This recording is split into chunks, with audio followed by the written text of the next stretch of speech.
Hey there, Grumpy Old Fart here. Due to YouTube's changing quote-unquote community standards, I created a channel called Grumpy Old Fart over on Rumble, a free speech alternative to YouTube. You can see all of my stuff over there, including my political and social commentary, as well as my current events videos. The links to my YouTube and Rumble channels, as well as links to let you order my books, are in the description of this video.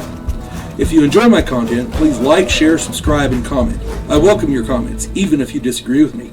Now, on with the video. Hey there, Grumpy Old Fart here. I'm doing an Outlaw Trail story, the Juarez two-step. Years ago, my friend Jerry was running an Outlaw Trails game, and they were sick of us playing. Besides myself, there was Larry, Earl, Bobby, Cheryl, and Randy. We decided to rob a bank. Larry and Earl had cased the place, while Cheryl and Randy had scoped out the local peace officers.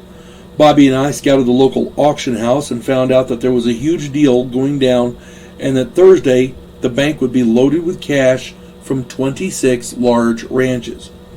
We began planning for Thursday at closing time. Cheryl got us each a pack horse, and we all loaded up on equipment, ammo, and supplies. Earl mapped out 3 different escape routes, which all ended up in Mexico. As far as we knew, we were ready. On Thursday, just as the bank was closing, we went in and held everyone at gunpoint. Earl and Randy filled up saddlebags. Cheryl held the horses in the alleyway behind the bank, while Bobby, Larry, and I held the 2 tellers and the bank president at gunpoint. I ended up locking them in a storage closet, and we made our escape. Each person had their share on their pack horses. We took 3 different exits from town, 2 each per trail. Earl and Randy took the south road, Bobby and I took the east road, Cheryl and Larry took the west road. Cheryl and Larry were the ones the posse ended up chasing. They led the posse on a wild ride through mountains and into the desert. Eventually, Larry and Cheryl figured out that their pack horses contained calendars, but no cash. The posse ended up catching them and killed them in a massive shootout. They fought well, but, they ended up dying because the posse had them outnumbered. Bobby and I figured to bury our shares and come back when the heat was off. That's when we figured out that Earl and Randy kept all the cash for themselves. We made haste to catch them. Our bags were full of the deposit slips and things like that, but no actual cash. Earl and Randy made it to Juarez, and as they were hitching their horses up outside a cantina, Earl pulled his gun and tried to shoot Randy. Randy returned fire, and they began a running gun battle through the town. They finally found places to hole up as they tended to their wounds. Bobby and I rode into Juarez the next morning. The locals told us what had happened. We didn't know where they were, but their horses were there, so we took their horses and rode out of town. Randy, figured we'd get their money. Randy, hiding in the church tower, shot me dead from my saddle. Bobby jumped off his horse and took cover. Throughout the day, Earl and Bobby played a game of cat and mouse through Juarez, with Randy taking shots when he could. Finally, the locals had had enough.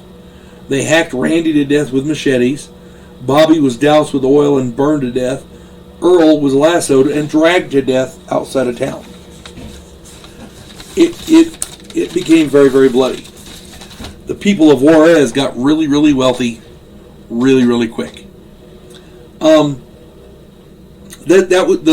whole game was kind of a shit show because Earl and Randy decided they were going to keep the money for themselves. Well, and then of course they ended up double crossing. Earl ended up trying to double cross Randy. So anyway you want to look at it, it ended up where none of these guys were trustworthy. That was a total party kill, and everybody died. Nobody got rich except for the people of the town of Juarez. That was just crazy.